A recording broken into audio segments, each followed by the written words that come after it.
I need to address a very important issue here today, as well as what's happening yonder, and that's the ESRI report released yesterday that shows low-income households stand to lose most from the budget in 2019, and they predict that all household incomes will be down by 0.6% on average, but the higher-income households will benefit from the USC charges and the changes to the income tax. Now, if we put that into context with what we found out in the Finance Committee last week, the real priority for this government becomes very clear. Glenbeigh, the vehicle used to transfer up to 6,000 mortgages from PTSB, will not pay any tax at all because of how it is set up as a special purpose vehicle under Section 110.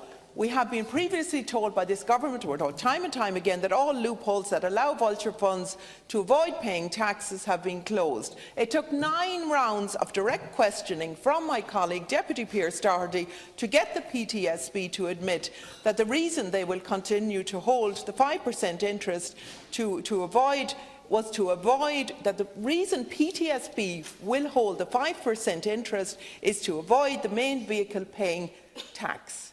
That is absolutely disgraceful. We also learned that the selling off of the mortgages without agreement is against the code of conduct from the central bank. Yesterday we see that the Irish Nationwide senior manager responsible for commercial lending got fined €23,000 for reckless conduct. Reckless conduct that cost this country $5.4 billion from the Nationwide alone.